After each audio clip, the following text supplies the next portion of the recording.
Assalamualaikum warahmatullahi wabarakatuh. Puji syukur kita ucapkan kehadirat Allah Subhanahu wa Ta'ala atas nikmat keimanan, kesehatan, dan kesempatan yang dilimpahkan pada kita sampai hari ini. Dan tak lupa salawat dan salam kita aturkan ke baginda Rasulullah Sallallahu Alaihi Wasallam, yang dimana syafaatnya kita harapkan di kemudian hari. Langsung saja, perkenalkan, nama saya Idam Ardiansyah dari kelompok 4, dan saya sebagai moderator dan sekaligus pemateri dalam presentasi hari ini. Saya perkenalkan juga kawan saya Siti Maimunah yang nanti berperan sebagai pemateri 1, dan Yana Wiranta Banurea sebagai pemateri 3, sedangkan saya nanti akan menjadi pemateri 2. Untuk mempersingkat waktu, langsung saja materi pertama akan dibacakan oleh saudari Siti Maimunah Tarigan. Kepada saudari, saya persilahkan. Terima kasih kepada moderator yang telah memberikan saya kesempatan ini. Di sini saya akan menjelaskan tentang peranan taklik dalam kehidupan sehari-hari. Pertama, saya akan menjelaskan tentang definisi taklik. Secara bahasa, taklik artinya meletakkan sesuatu ke leher. Dipakai juga dalam hal menyerahkan perkara kepada seseorang. Al-Utsaimin menyatakan taklik sebagai meletakkan sesuatu di leher dengan melilitkan padanya seperti tali kekang. Pada prinsipnya, peranan sikap taklik dalam menjalankan ajaran agama berpengaruh cukup signifikan terhadap nilai-nilai kebangsaan yang akan dipertahankan keberlangsungannya sebagai identitas bangsa Indonesia. Keterpengaruhan itu terjadi sebagai konsekuensi logis yang muncul dari sikap taklik, yaitu melemahkan nalar kritis dan mandulnya daya kreativitas.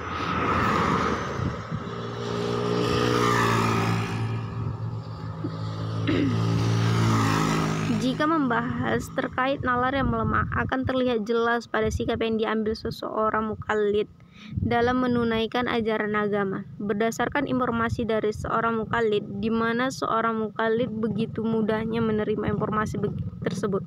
Bahkan seringkali mereka menganggap sebagai kebenaran yang final. Sikap seperti itu kerap akan membawa seseorang mukallid kepada kefanatikan atau ta'assub. Sekian yang dapat saya sampaikan. Pemaparan materi saya kembalikan kepada moderator. Terima kasih. Terima kasih kepada saudari Siti Maimunah yang telah memaparkan materi pertama. Dan untuk lanjutan materi kedua akan dibacakan oleh saya sendiri. Materi kedua dalam makalah kami adalah penerapan ittiba dalam kehidupan. Untuk pertama, kita bahas dulu apa itu ittiba. Secara bahasa, ittiba berasal dari kata tabi'a ya tabi'u yang berarti mengikuti, menambah, sedangkan secara istilah Abdul Hamid Hakim menyatakan bahwa ittiba adalah menerima perkataan atau pendapat seseorang, sedangkan engkau tahu dari mana pendapat itu diambil.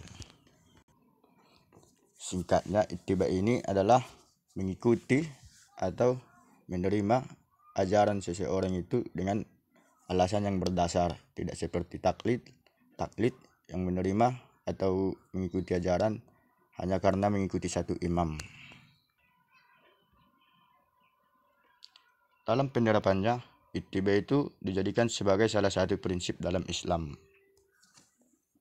Ittiba dan menurut Rasulullah Sallallahu Alaihi Wasallam adalah hakikat keimanan seseorang hamba dan kesaksiannya bahwa Muhammad Sallallahu Alaihi Wasallam adalah Rasulullah. Dalam surah Al-Kahfi ayat 110 yang artinya, katakanlah Muhammad, sesungguhnya aku ini hanya seorang manusia biasa seperti kamu yang telah menerima wahyu, bahwa sesungguhnya Tuhan kamu adalah Tuhan yang Maha Esa. Maka siapa mengharap pertemuan dengan Tuhannya, hendaklah ia mengerjakan kebajikan atau amal saleh, dan janganlah ia mempersekutukan dengan sesuatu pun dan beribadah kepada Tuhannya. Dari ayat ini kita tahu bahwa prinsip hidup atau dalam beragama yang terbaik adalah berittiba kepada Rasulullah Sallallahu Alaihi Wasallam, di mana kita menerima ajarannya dan kita tahu bahwa ajaran Rasulullah Sallallahu Alaihi Wasallam itu berasal dari Allah Subhanahu Wa Taala langsung, yaitu Al-Quran sebagai kalamullah. Dan kita tahu juga kesimpulan ayat ini adalah menyerukan bahwa jika kita ingin menjadi muslim sejati, kita hanya boleh bergantung kepada Allah Subhanahu wa taala saja. Selanjutnya adalah penerapannya menjadikan ittiba sebagai salah satu sifat utama. Ittiba adalah salah satu sifat utama yang melekat pada kaum muslimin sesuai firman Allah Subhanahu wa taala dalam surah An-Nur ayat 51 yang artinya, sesungguhnya jawaban bagi orang-orang mukmin bila mereka diajak kepada Allah dan Rasul-Nya guna menghukum mereka adalah kami mendengar dan kami patuh. Ayat ini menekankan bahwa seseorang yang benar-benar muslim adalah seorang muslim yang apabila diajak kepada jalan Allah, dia hanya mendengar dan patuh. Dalam hal ini patuh berarti menjauhi larangan dan melaksanakan perintah, karena itu adalah sifat utama seorang muslim. Ayat ini juga mendukung ayat sebelumnya tentang menjadikan ittiba sebagai salah satu prinsip dalam Islam.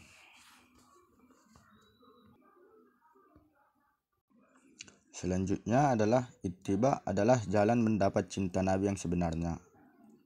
Allah Subhanahu wa taala mewajibkan kepada hambanya agar mencintai Rasulnya lebih dari ia mencintai dirinya sendiri. Ini sesuai dengan sabda Rasulullah sallallahu alaihi wasallam. Anas bin Malik berkata bahwasanya Rasulullah sallallahu alaihi wasallam pernah bersabda, "Tidak beriman seseorang di antaramu sehingga aku lebih dicintai olehnya daripada dirinya sendiri, orang tuanya dan anaknya dan semuanya." Jika kita ingin menjadi hamba yang dicintai oleh Rasulullah sallallahu alaihi wasallam, harusnya pertama dulu kita mencintai Rasulullah sallallahu alaihi wasallam itu sendiri. Dan cara mencintai Rasulullah sallallahu alaihi wasallam adalah dengan berittiba kepada Rasulullah sendiri. Berittiba sesuai dengan definisi tadi, yaitu mengikuti ajarannya, sedangkan kita tahu bahwa ajarannya berasal dari Allah Subhanahu wa taala. Jadi yang pertama dulu kita harus juga mencintai Allah Subhanahu wa taala. Sekian materi yang saya sampaikan, dan untuk materi selanjutnya akan dibacakan oleh saudari Yana Wiranta Banurea. Kepada saudari saya persilahkan. Baik, saya Yana Wiranta Banurea akan melanjutkan penjelasan materi mengenai penerapan ijtihad dalam kehidupan sehari-hari dan penerapan talfiq dalam kehidupan sehari-hari. Nah, yang pertama saya akan membahas mengenai ijtihad. Nah, secara bahasa, ijtihad adalah pengerahan segala kemampuan untuk mengerjakan sesuatu yang sulit. Menurut Abdul Karim Jaidan, secara harfiah, ijtihad adalah mengerahkan dan mencurahkan kemampuan kepada suatu pekerjaan. Nah, saya tambahin sedikit mengenai kedudukan dan fungsi ijtihad itu. Manusia secara kodrati terdiri atas jasmani dan rohani. Rohani itu berfungsi untuk memahami apa yang dilihat oleh manusia dan apa yang dialami oleh akal pikiran, yang sekaligus berfungsi untuk memahami segala sesuatu yang ada dalam jagat raya ini. Sekalipun tidak ada petunjuk dari agama, manusia dapat menggunakan akalnya untuk memperoleh kebahagiaan hidupnya. Dari sifat kodrati manusia itu sendiri dalam perjuangan kehidupan untuk kebahagiaan lahir batin dari dunia sampai akhirat. Ijtihad dapat dianggap sebagai kebutuhan pokok dari setiap insan. Sedangkan kebahagiaan lahir batin dan ketentraman hidup yang dituntut itu adalah berdasarkan hukum syara. Nah, untuk memahami ketentuan-ketentuan hukum syara itu, ijtihad merupakan kebutuhan utama. Kita mengetahui akal manusia berbeda dengan makhluk lain, dan perbedaan yang paling menonjol adalah antara manusia dengan makhluk lain adalah itu akal. Nah, Tuhan memberikan petunjuk kepada manusia dengan insting, panca indera, akal, dan agama. Nah, dengan insting, manusia dapat menghindari bahaya yang dapat mengancamnya. Dengan instingnya, manusia berusaha untuk hidup lebih baik daripada diperolehnya sekarang. Lalu dengan panca inderanya, manusia memperoleh petunjuk sehingga terhindar dari kerugian-kerugian dan mendapatkan keuntungan. Namun demikian, baik insting maupun panca indera mempunyai keterbatasan. Nah, apabila manusia itu sakit, maka insting dan panca inderanya tidak akan dapat berfungsi dengan baik ataupun dengan maksimal. Misalnya, waktu sakit, maka makanan yang enak pun pasti kita akan merasakan pahit gitu. Nah, saya juga akan menjelaskan mengenai macam-macam ijtihad. Ijtihad dibagi menjadi dua bagian, yaitu ijtihad fardi dan ijtihad jama'i. Nah, ijtihad fardi ini adalah ijtihad yang dilakukan oleh perseorangan atau beberapa orang yang tak ada keterangan bahwa mujtahid lain menyetujuinya dalam suatu perkara. Ijtihad semacam inilah yang pernah dibenarkan oleh Rasulullah SAW kepada Mu'az ketika Rasul mengutusnya untuk menjadi qadhi di Yaman. Nah, yang kedua yaitu ijtihad jama'i, merupakan suatu ijtihad dalam suatu perkara yang disepakati oleh semua mujtahidin. Ijtihad semacam ini yang dimaksud oleh hadis Ali ketika menanyakan kepada Rasul tentang urusan yang tidak ditemukan hukumnya dalam Al-Quran dan As-Sunnah. Selanjutnya yaitu syarat-syarat ijtihad. Nah, dibukanya pintu ijtihad dalam hukum Islam tidak berarti bahwa setiap orang dapat melakukan ijtihad. Hanya orang-orang yang memiliki syarat tertentulah yang mampu berijtihad. Syarat-syaratnya yaitu yang pertama, harus mengetahui bahasa Arab dengan segala seginya. Dan yang kedua, mengetahui Al-Quran. Yang ketiga, mengetahui hadis-hadis Nabi Sallallahu Alaihi Wasallam. Keempat, mengetahui segi-segi pemakaian kias. Dan yang terakhir, mampu menghadapi nas-nas yang berlawanan. Nah, selanjutnya yaitu penerapan talfik dalam kehidupan sehari-hari. Nah, talfik secara istilah berarti terkumpulnya dua keadaan seperti terputusnya haid seorang wanita dan muncul kembali dalam waktu yang kurang dari 15 hari. Nah, menurut Dr. Wahbah Al-Juhaili menyatakan taklid adalah mengumpulkan taklid antara dua orang imam atau lebih di dalam atau amal-amal yang memiliki rukun-rukun atau satuan-satuan yang terikat antara satu sama yang lain. Nah, contoh penerapan talfik dalam pelaksanaan ibadah dalam perspektif 4 mazhab, yaitu talfik dalam berwudu.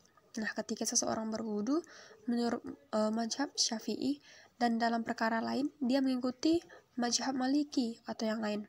Nah, contohnya jika si A melakukan wudu berdasarkan mazhab Syafi'i, kemudian dia menyentuh wanita yang bukan mahramnya.